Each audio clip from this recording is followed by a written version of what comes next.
mag-share tayo ng konting blessing, no? Lalo-lalo na sa mga first na lagi nag-aabang sa amin guys na nagpo-post na kami ng reels at sina kaagad yung automatic nag-share. May matatanggap kayo ngayong katapusan. Promise namin yun sa inyo.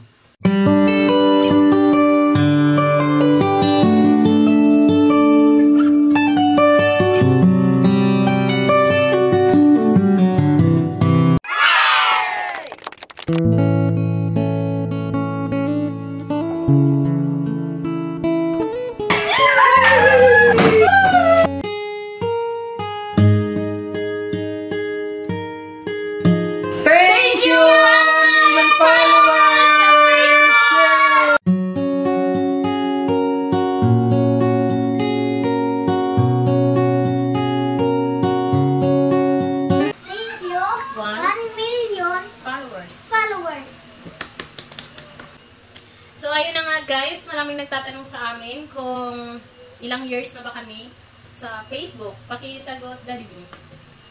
Actually guys, noong April 2023 po no, kami nag-start mag-professional mode. Nakuha lang namin guys ng 1 year and 6 months no, na na-hit natin yung 1 million followers sa Facebook. Kaya maraming salamat guys. Thank you sa mga followers na patuloy nagsusuporta po sa aming mga funny video. Ayun. So, maraming nagtatanong sa Messenger, nag-message siya amin kung naghingi po ng mga tips kung paano nga ba magkaroon ng maraming followers at saka viewers. Pakisagot niya, Daddy. Unang-una nga guys, no, sa amin, gumawa kami ng mga video guys na interesting, no, kung paano ba natin maligawan yung ating mga viewers, no?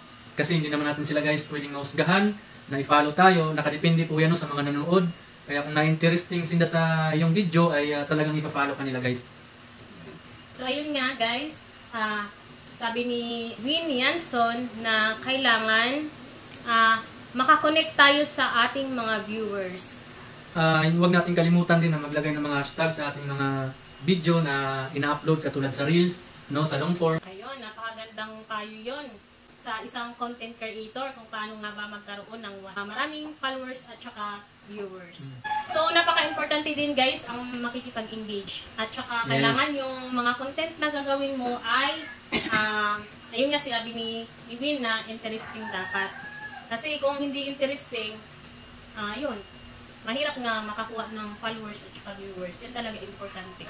Yun nga guys, karagdagan lang no, since nag-umpisa kaming mag-vlog, ay talagang mahirap din no, manligaw talaga ng mga viewers. At nagsimula kami guys, nasa 18k followers, no? Nag-18k followers kami guys. At yung mga views namin ay nasa 100 lang, 200. So tuwang-tuwa na kami pag nakaganon yung aming views, no? Pero dahil nga ay talagang sa sipag, tiyaga, patuloy kami guys na nagsusuporta, no? Kami ni Mrs. na patuloy kami nagsusuporta sa isa't isa. Actually, siya, nagko-content din siya at ako. So, naisipan ko guys na iisahin na lang namin yung aming pagbablog para hindi po hassle, no? Na mag-content ako, mag-content man siya. So, medyo conflict, no? Minsan na, yun. At, yun nga guys, sa pag, ano, no? Dun, balik tayo dun sa mga views, no? Maliliit lang yung views namin dati guys. At, ito nga si Kuya Shama. Siya yung first time namin guys na lumaki yung views na talagang content namin, ano? Kasama namin si Kuya Shama, yung tulog na. Kasama namin siya guys. At umabot kami ng 8.4 million, ano? Doon sa, yun yung pinakauna namin na nag-trend na video. At patuloy na daming sumusuporta sa amin guys na mga taga-ibang bansa, no? Maraming natuwa kay Kuya. At syempre ako, kontrabida ako doon. Yun. So maraming nagkagusto kay Kuya Shama. At yun yung patuloy namin na kinukuhanan ng lakas na magkaroon kami ng vlog na kasama na din minsan si Kuya Shama guys. Yun. At doon na kami nag-umpisa ng pagbablog, no? Kasi marami niyang natuwa sa content na yun. At ayun yung pinapatuloy namin guys. Hasta sa na-hit namin yung 1 million at yung mga views na rin namin. Maraming salamat talaga, no, sa patuloy na suporta niyo guys. Yung mga patuloy guys na nagsusuporta sa amin, nag-share, no, pipili kami guys ng mga magbibigay kami ng gift. Yes. So, wait lang. Paano ka nga ba pumili ng bibigyan ng gift na sa katapusan itong October? Ayun nga guys, magbibigay tayo ng mga mag-share tayo ng konting blessing, no? Lalo-lalo na sa mga first na lagi nag-aabang sa amin guys na nagpo-post na kami ng Reels at sina kaagad yung automatic nag-share.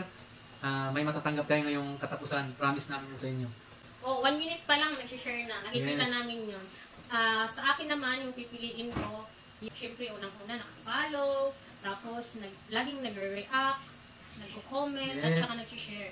Mapapansin mo kasi kung kapag nag-react ka, nag-comment, nag-share, mapapansin ka talaga ng content creator na Patuloy na mapapansin, sumusuporta. mapapansin yung pangalan mo. Yes. Kaya kailangan may comment ka, may react, may share, at saka yung pipiliin ko yung laging nag-share. So mayroon na kami guys na nasulat no ng mga mabibigyan ngayon na katapusan. Antayin-antayin na lang kayo guys no. Yun. Salamat po. Nag-usap kami na yung content namin ay magpa-funny videos kami. Tapos, ayun, hindi namin sinasama si Shama kasi nga, bata siya. Iniisip namin bawal kapag may bata. Kaya kami lang muna dalawa. Tapos yun, kailangan namin ng isang extra kasi dapat 3. Yung gagawin namin content, kailangan 3 kami. Wala kami makuha extra. Kaya sabi namin, siya na lang. Ayun, nag-trending yung videos namin na fun videos na kasama namin siya. Tapos maraming nag-request na kung pwede more videos na kasama siya. Ayun, tuwing kasama namin siya sa video, ang laki talaga ng laki ng mga nakukuha naming views. Yun sa kanya, yung unang-una 8.4 million views. Tapos meron siyang 55 million views. 55 million views. Yun sa kanya guys, nakakuha siya ng 55 million views. Marami siyang mga million views. Kaya po, salamat po yan no. Galing ni Kuya. Galing to mag-acting. Ilang taon siya noon, di ba? 4 years old? 4 years old si Shama noon, nag-umpisa kami mag-vlog. Ang galing niya mag-acting. Maraming nagkagusto sa kanya. Kaya ayun. Thank you. Thank you, Kuya. Shout out kay Henston Clint Esedera. My brother. Siya yung nagturo sa amin guys kung paano mag-professional mode. And then salamat rin kay Gmay. Mami Gmay. Oo, salamat din kay Mami Gmay no, na patuloy na tumutulong sa amin pag nagkaroon kami ng mga violation. Thank you, ma'am. At saka thank you din kay kay Ate Chick na Rosero kasi siya, 'di ba nung small content creator pa lang tayo, siya na lagi nagbibigay sa amin ng mga stars. Yes. Yung mga nagbibigay ng star, maraming salamat guys. Na-appreciate namin 'yon. Si Ate Elena pa pala, si Ate Elena. Yes, yung mga nagbigay. Sir Gerald, no? Si Sir Gerald Rosero, maraming salamat po. Nag-sponsor ng mga bags. Ay, si Ma'am Arlene, yung ngayon. Si Ma'am Arlene, ayan, maraming salamat content po. Content creator din po, i-follow nyo, Facebook. At and of course, to my family. Yan, maraming salamat, no? Support ang aking Patuloy na family. sumusuporta sa amin kahit minsan wala kaming time dito sa bahay. Ay, patuloy pa rin sumusuporta sa amin. Thank you. Thank you.